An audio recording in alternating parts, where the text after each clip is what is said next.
In this lecture, we will learn HTML. First of all, what is HTML? HTML provides a way of displaying web pages with text and images or multimedia contents. The next point, it is not a programming language but a markup language. An HTML file is a text file containing a small markup tags. The markup tags tells the web browser such as Mozilla Firefox or Google Chrome how to display the web page. An HTML file must have an extension such as HTML or HTML file extension. HTML stands for Hypertext Markup Language.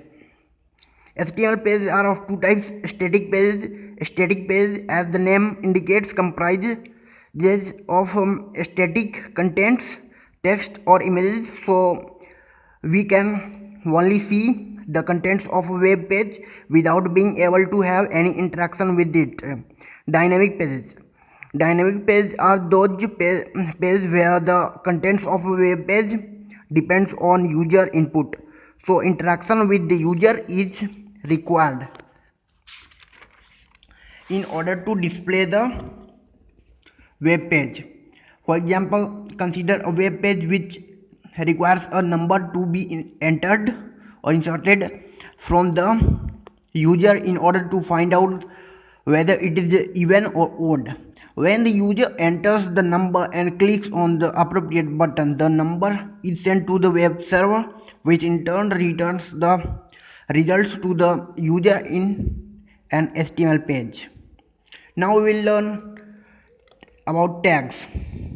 That is, what is tag? A tag is a bit of text act as a point demarcation. To create a tag, HTML gives certain characters a special meaning, that is angle brackets, opening angle brackets and closing angle brackets. Putting characters with angle bracket creates a tag. That is, to create a heading tag, angle bracket h1, then closing angle bracket, then element a heading, closing angle bracket, closing tag of h1. There are two types of tags.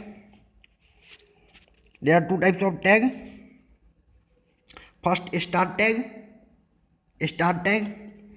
or opening tag, and end tag or closing tag. An end tag always matches a start tag, except that it is an extra forward slash after the opening angle bracket.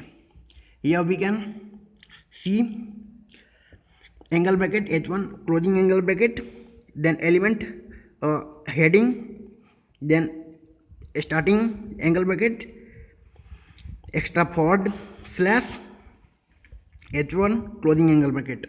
Now we have to learn about elements. That is, what is an element? The combination of a start end tag defines an element. In the previous example, a heading is an element. Everything between two tags is referred to as contents of the element. For example, we can see in this page h1, a heading is an element. Now we learn attributes. Attributes provides additional information about the contents of an element. Attribute appear on the opening tag of elements and are made up of two parts: a name and value separated by an equal sign. Plang enus in double quotes, paragraph in English, then closing tag of paragraph. The attribute name indicates what kinds of extra information we are supplying about the element contents.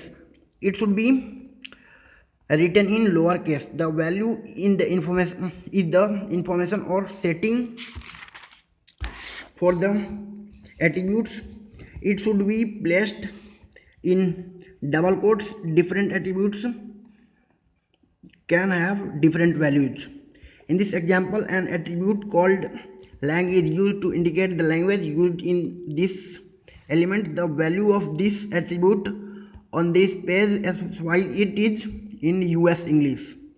Note: we have to note HTML5 allows us to use uppercase attributes name and omit the quote marks, but this is not recommended. Thank you.